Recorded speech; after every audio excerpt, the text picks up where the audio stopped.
In 1920, two of the richest men in America decided to compete. They never told each other. They never met to discuss it. They never agreed on the rules. The competition had no prize, no referee, no deadline, no public record. It was entirely private, entirely personal. And it lasted until one of them died. The object they were competing to create is now considered the most complex mechanical object ever built by a human being. It sold at auction for $23,980,000, and the man who commissioned it died 20 years before he found out it had won. His name was Henry Graves, not a name most people know. But in 1920, everyone who mattered knew it. He was the grandson of a Civil War general, a New York banker. A man who had inherited significant wealth and then multiplied it, quietly, methodically, the way men of his generation were taught to do. He lived at 834 Fifth Avenue in Manhattan. He kept a country estate in Elberon, New Jersey. He collected art. He collected coins. And from around 1900 onward, he collected watches, not as a hobby, as a pursuit. The way other men pursued horses or yachts or mistresses, Henry Graves pursued mechanical complications. He wanted to understand everything a watch could do, and then he wanted to own the one that did the most. The other man's name was James Ward Packard. If you know the name Packard at all, you know it from automobiles. The Packard Motor Car Company, one of the most prestigious automobile manufacturers in American history. Packard was an engineer before he was an industrialist. He understood mechanical systems the way Graves understood balance sheets, intuitively, completely, with a kind of love that most people reserve for living things. He also collected watches, and somewhere around 1910, word reached him, through the quiet channels by which wealthy men keep track of other wealthy men, that Henry Graves was commissioning complicated timepieces from Geneva. Packard did not call Graves. He did not write a letter. He simply contacted Patek Philippe and told them he wanted the most complicated watch they had ever made. The competition had begun. Neither man would ever acknowledge it existed.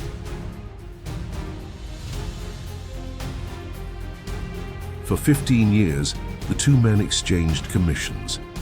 Graves would order something. Packard would order something more complex.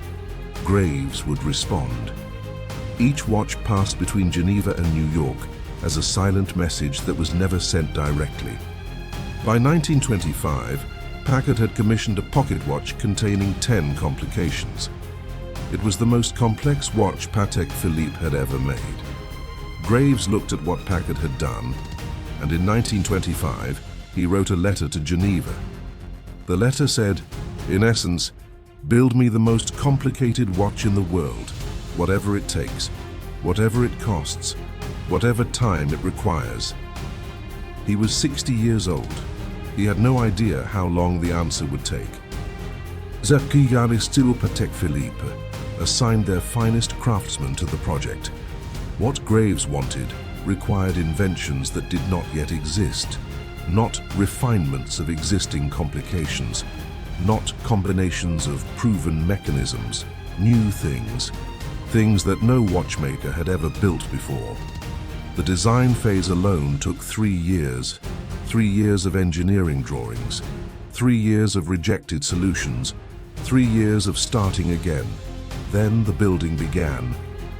It would take 5 more years, 8 years in total, for one object, for one man.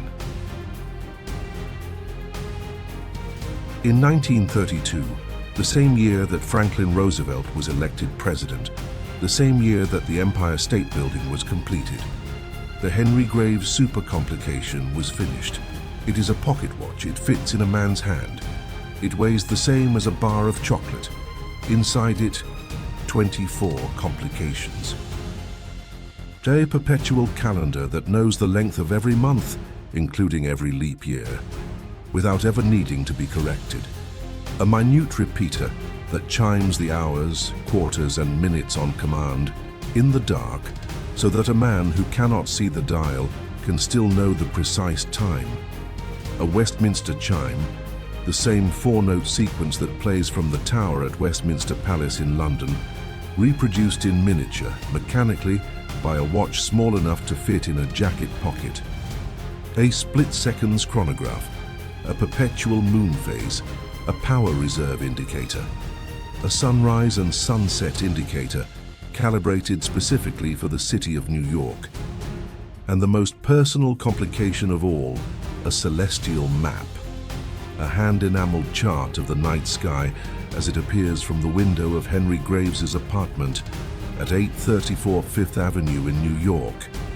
Every star in its exact position, every constellation correctly rendered, the Milky Way painted in microscopic strokes of silver-white enamel.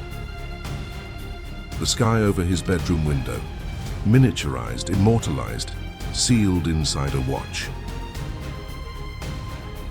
But here is what Graves did not know in 1932. James Ward Packard had died the year before, in August 1931. His watch, the one he had commissioned to surpass Graves, was never completed to his specifications. He died before the competition ended, and so Henry Graves, without knowing he was competing, without ever having confirmed that a competition existed, had won. Not by being faster, not by being smarter, by being the one who was still alive when the watch was finished. The watch arrived in New York in 1933. Henry Graves received it, wore it to important occasions, kept it in his apartment on Fifth Avenue, and apparently told very few people about it. He was not a man who advertised his possessions. He was a man who possessed them. He died in 1953. He was 87 years old. The watch passed to his heirs. His heirs kept it. For decades, the Supercomplication existed in private, known to a small number of scholars and collectors, but seen by almost no one. It was the most complex mechanical object ever created by a human being, and almost nobody knew it existed. In 1989, 56 years after the Supercomplication was finished, Patek Philippe unveiled a new movement, the Caliber 89, built to commemorate the company's 150th anniversary. It contained 33 complications. It surpassed the Supercomplication in mechanical complexity. The record, held since 1933, finally fell, 56 years. From 1933 to 1989, no human being, no factory, no team of engineers anywhere in the world had built anything mechanically more complex than a watch, commissioned by a New York banker who collected timepieces the way other men collected racehorses.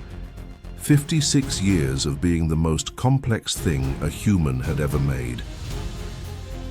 And Graves had been dead for 36 of them. In 1999, the Graves family consigned the Supercomplication to Sotheby's.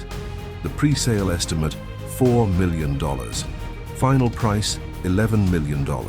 A new record, a new owner. The watch disappeared again into private hands.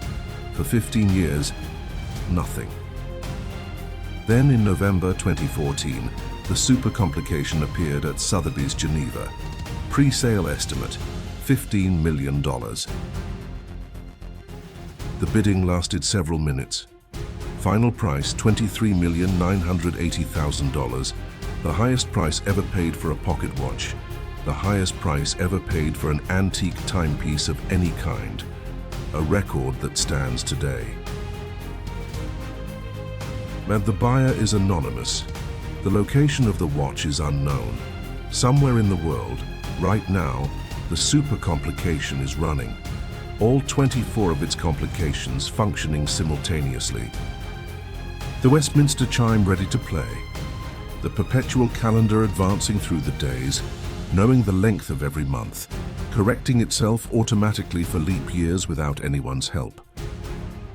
The star chart of the night sky over an apartment on Fifth Avenue that no longer exists as Henry Graves knew it, still accurate, still showing the sky of 1932 over a Manhattan that has completely changed around it.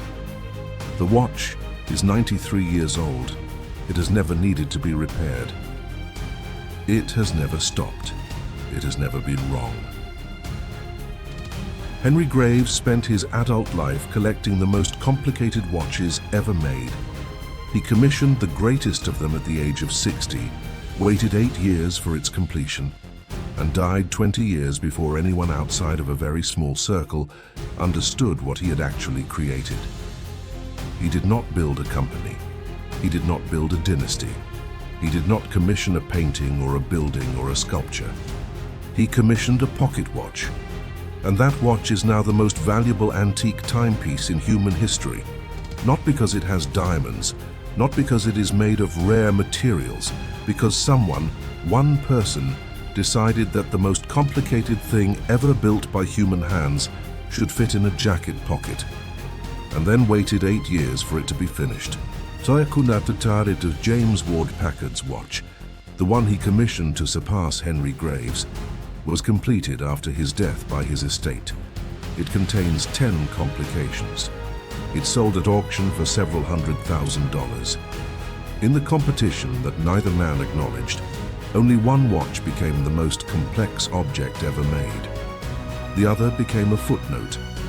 In the end, the difference between immortality and anonymity was not wealth. Both men had wealth.